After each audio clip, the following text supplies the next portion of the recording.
Hello மக்களே, அஸ்ஸலாமு அலைக்கும். எல்லோரும் எப்படி இருக்கீங்க? இந்த குளிருக்கு மழைக்கு நேற்று சண்டே ஸ்பெஷல் என்ன எங்கள் வீட்டில் சமையல்னா இந்த வீடியோ ஃபுல்லாக பார்க்க போகிறோம். வாங்க ஜஹனாஸ் குக்கிங்குள்ளே போய் என்ன வீடியோ எப்படி சமையல் பண்ணுறாங்க எல்லாமே இந்த வீடியோவில் நம்ம பார்த்து தெரிஞ்சுக்கலாம். வாங்க பார்க்க ஆரம்பிக்கலாம்.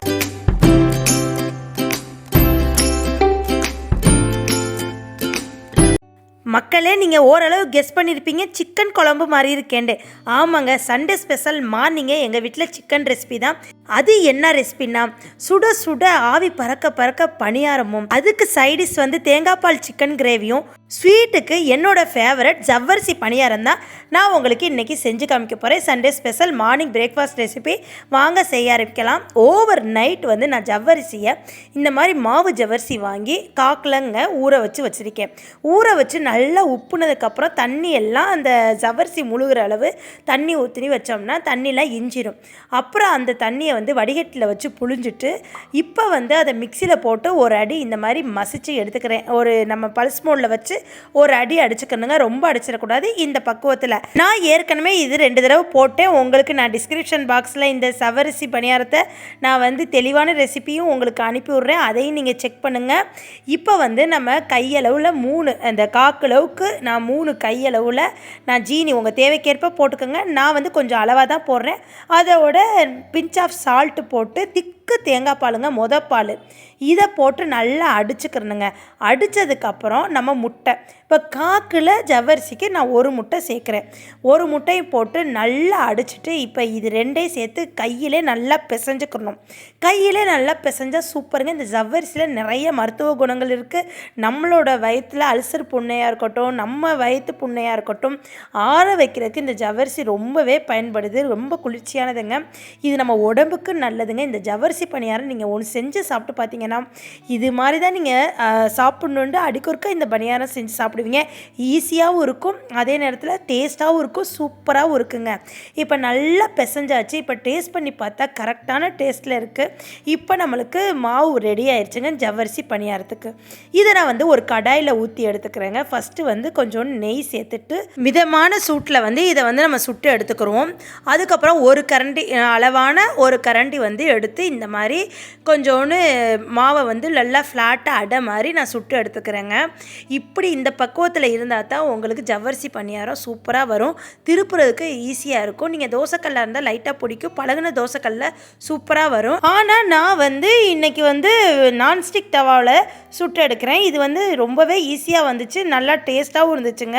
இந்த மெத்தடில் கீழே வந்து அப்படியே வந்து லைட்டாக மேலே மூடி போட்டு லோ ஃப்ளேமில் வச்சு அப்படியே வந்து ஒரு 2-3 நிமிஷத்துக்கு இருக்கட்டும். அதுக்கப்புறம் திருப்பி போட்டு 2-3 நிமிஷத்துக்கு நம்ம இருக்கட்டும். இப்படியே இருந்துச்சுன்னா நல்ல கரெக்டான பக்குவத்தில் வெந்துருங்க. இதை சாப்பிட இன்னும் வேணுண்டு கேட்டு வாங்கி சாப்பிடுவீங்க. இங்கே பாருங்கள், இப்போ ஒரு பணியாரம் சுட்டு எடுத்தாச்சு. இதே மாதிரி இன்னொரு பணியாரமும் உங்களுக்கு சுட்டு காமிக்கிறேன். இதே மெத்தடில் நம்ம திருப்பி போடுறதுக்கு எப்போவுமே 2 கரண்டி யூஸ் பண்ணிக்கிறணுங்க.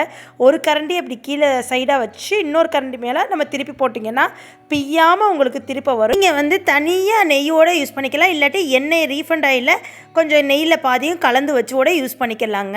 இப்போ பாருங்கள், இந்த மாதிரி மேலே வந்து கொஞ்சம் நெய் போட்டு லைட்டாக கரண்டியை வச்சு இந்த மாதிரி திருப்பிக்கணும். ஃப்ரெண்ட்ஸ் பாருங்கள், இப்போ எனக்கு வந்து ஒரு கரண்டிலே திருப்பியாச்சு, ஏன்னா நான்ஸ்டிக் தவாவில் ஈஸியாக திருப்பியாச்சு.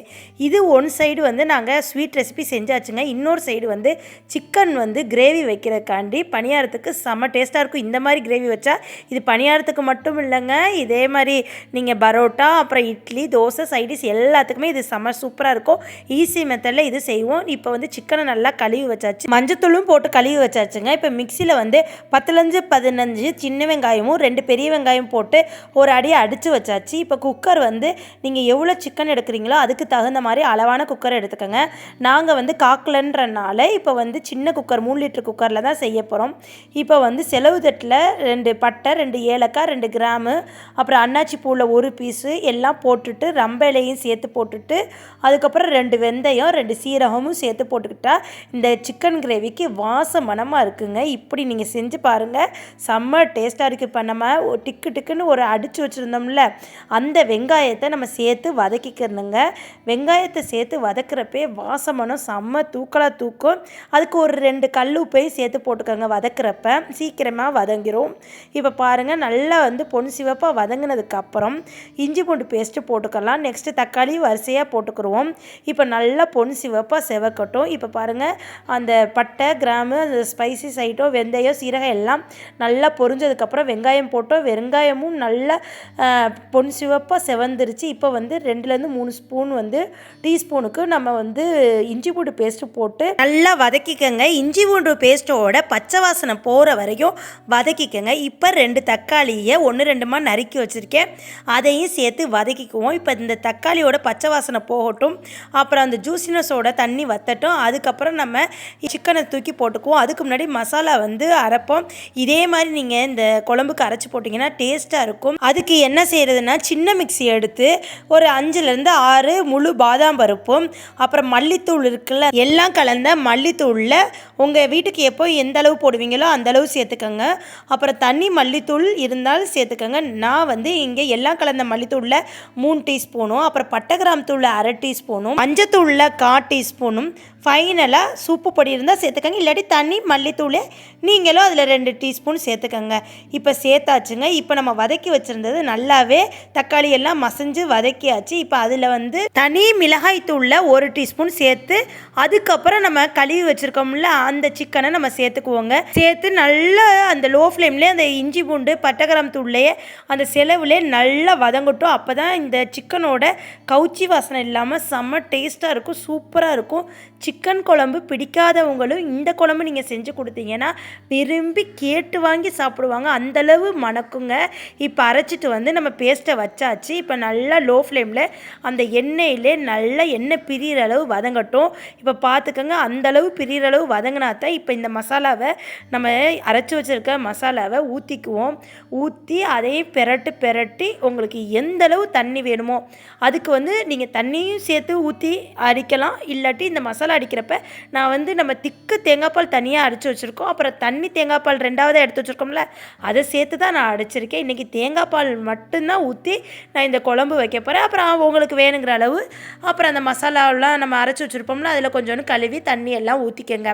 இப்போ ஃபஸ்ட்டு நம்ம திக்கு தேங்காய் பாலை மட்டும் ஊற்றிடக்கூடாதுங்க. அது விசில்லாம் அடங்கினதுக்கப்புறம் ஒரு கொதி விட்டு ஊற்றுனதுக்கப்புறம் ஆஃப் பண்ணிடுவேன். இப்போ எனக்கு இந்தளவு போதுங்க. குழம்பு ரொம்ப தண்ணியாக இருந்தால் நல்லா இருக்காது. அதனால் இந்த அளவுக்கு வச்சு நான் ஒரு விசில் வந்துச்சோ வரலையோன்னு அமர்த்திடுவேன். இதுக்கிடையில் நம்ம பணியார சட்டியை வச்சு பணியாரத்துக்கு நார்மல் நம்ம இட்லி தோசை மாவு தாங்க, அது அப்படியே அரைச்சது மாதிரி வச்சுருக்கோம். அது அப்படியே தான் நம்ம எண்ணெய் சேர்த்து இப்போ ஊற்றி எடுத்துக்கிற போகிறோம். உங்களுக்கு எப்போவுமே பணியாரம் ஊற்றுறது தெரியும்ல, என்னோடய ஃபேவரெட்டு எப்போவுமே இனிப்பு பணியாரமும் கார பணியாரம் தாங்க. இந்த கார பணியாரத்துலேயே நம்ம தாளித்து போட்டு செஞ்சு சாப்பிட்லாம். நான் இன்றைக்கி நார்மலாகவே பணியாரத்தை அந்த மாவை ஊற்றி எடுத்துருக்கேங்க. இப்போ ஒன்ஸ் 2 மினிட்ஸுக்கு இந்த மாதிரி லோ ஃப்ளேமில் மீடியம் ஃப்ளேமில் வச்சு எடுத்ததுக்கப்புறம் திருப்பி போட்டுக்குருவோம். திருப்பி ஒரு 2 மினிட்ஸ் நல்லா உள்ள வரையும் மாவு வேகிற வரையும் இருந்ததுக்கப்புறம் நம்ம பணியாரத்தை எடுத்துருவோங்க.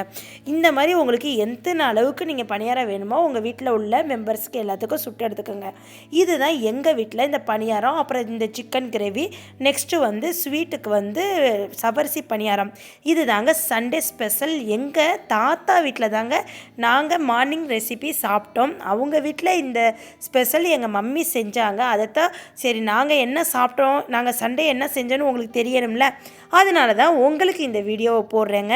ஃப்ரெண்ட்ஸ், இப்போ பணியாரம் எல்லாம் சுட்டி எடுத்துக்கிட்டு இருக்கோம். விசிலும் வந்துருச்சு. ஒரு விசில் வந்துச்சோ வரலையோன்ட்டு அமர்த்தியாச்சு. விசில் அடங்கினதுக்கப்புறம் உங்களுக்கு ஓப்பன் பண்ணி காமிக்கிறேன். வீடே மணக்க சூப்பராக நம்மளுக்கு குழம்பு ரெடி ஆயிடுச்சு. இதே மாதிரியும் நீங்கள் இந்த மெத்தட்லேயும் வச்சு சாப்பிட்லாம். தேவைக்கேற்ப உப்பு போட்டாச்சு. டேஸ்ட் எல்லாம் இது சூப்பராக இருக்குது. இதோட ஒரு 1/4 கிளாஸ்க்கு திக்கு பாலுங்க போட்டோன்னே இப்போ ஸ்டவ்வை ஆன் பண்ணி ஒரு கொதி, நம்ம முட்டை கொதி வரும்ல, லைட்டாக மலமலன்னு கொதிச்சோடனே ஆஃப் பண்ணிடணும். அப்போ தான் இந்த தேங்காய் பால் தெரியாமல் நம்மளுக்கு டேஸ்ட்டாக இருக்கும். இப்போ அவ்வளோதாங்க, ஆஃப் பண்ணியாச்சு. நம்மளுக்கு சூப்பராக சூப்பராக டேஸ்ட்டாக சிக்கன் கிரேவி மணக்க அருமையாக ரெடி ஆயிடுச்சுங்க. இதுக்கு நீங்கள் இந்த பணியாரத்தை வச்சு இந்த சிக்கன் கிரேவி சைடாக இனிப்புக்கு சவ்வரிசி பணியாரமும் வச்சு இந்த சண்டே மார்னிங் ஸ்பெஷல் ரெசிபி எங்கள் வீட்டில் சாப்பிட்டு முடிச்சாச்சுங்க. உங்கள் வீட்டில் என்னான்னு கமெண்ட் செக்ஷனில் சொல்லுங்கள். இதே மாதிரி நீங்களும் உங்கள் வீட்டில் உள்ளவங்களுக்கு செஞ்சு கொடுத்து அசத்துங்க. மறக்காமல் சப்ஸ்கிரைப் பண்ணிடுங்க. பக்கத்தில் உள்ள பெல் ஐகானை கிளிக் பண்ணிடுங்க. நெக்ஸ்ட் வீடியோவில் பார்ப்போம். தேங்க்யூ மக்களே. அஸ்ஸலாமு அலைக்கும்.